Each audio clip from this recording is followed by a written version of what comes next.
Assalamu alaikum wa rahmatullahi wa barakatuh. Brother Faraz here today with a method, inshallah ta'ala, that can help us in the month of Ramadan. And that method is note taking, or as some of us like to call, having a diary.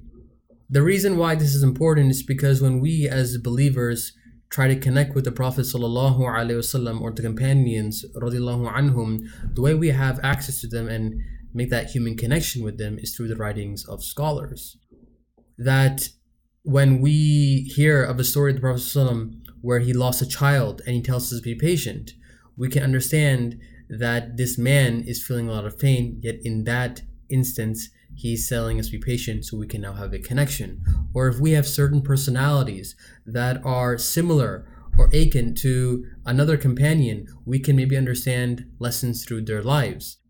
And so we have a human connection through the writings of other scholars about their lives. And if we find that spiritual boost through lectures, it's more than likely that the scholar or a person giving that lecture obtained that story or lesson from some type of writing.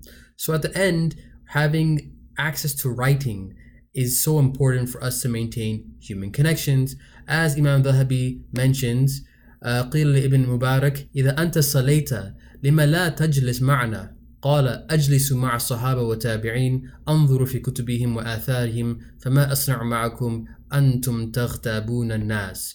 That it was said to Ibn Mubarak, after you finish praying, why don't you sit with us? He says, I sit with the Sahaba and Tabi'een, for when I look in their books and in their histories.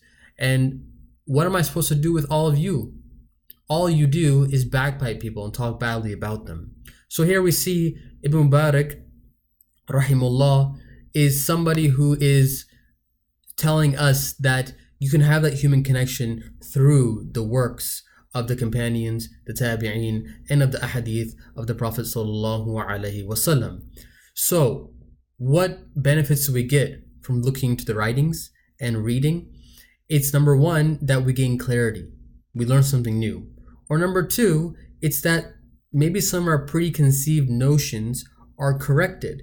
Maybe we learned something as a child, or someone told us something and we read history and realize that wasn't true. And so it's not just about gaining clarity of the past of others, but if we were to have our own journal, it's about getting clarity of the past of ourselves. That too often, unfortunately, we have selective memory and we become too harsh on ourselves, thinking we have not improved at all, thinking we haven't accomplished anything, when that couldn't be further from the truth. So what's really important to remember about Ramadan in this blessed month is that it's a marathon, not a sprint. That there's going to be slow progress as well. That there are going to be burnouts if we don't carefully manage and schedule what we want to do. So what are some tips? All you need is a journal and a pen or pencil. Number two, it's if you want to read Quran, set a set amount of pages you want to read per day. So for example, what I do for myself is I want to read 4 pages a day, for example.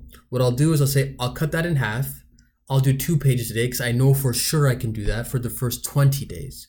For the last 10 days, I'm going to ramp it up and actually do 8 pages, twice the amount I thought I could do, because that's a sprint for me. That way I feel comfortable because I know at least 20 days I can do that for sure. It's not smart to burn out and then when you're in the last 10 days, you don't have any energy left, especially with work and other things. Also, have a schedule and write down what you eat for suhoor and iftar, and then make a note of how you feel afterwards. Maybe you were really thirsty that day. What did you have for suhoor? Why didn't you have suhoor if you didn't eat that day or drink that day? Because it's up late. Why did you sleep late? Try to make those connections so you can figure out where you can fix your daily schedule, inshallah ta'ala. Also, write down 2 good deeds that you'll do per day. And then lastly, create Ramadan specific goals, and then create goals that you want to continue after Ramadan as well. And there are many things you can do, but the most important thing is you continuously write down what you're doing, how you're feeling consistently on a daily basis, and having just a track record of how you want to approach Ramadan, so that you have a baseline of knowing this is actually where I'm at, not where I think I'm at. And inshallah ta'ala, this helps you and myself, and may Allah subhanahu wa ta'ala bless us with seeing and witnessing the month of Ramadan and also finishing it up. Assalamu alaikum wa rahmatullahi wa barakatuh.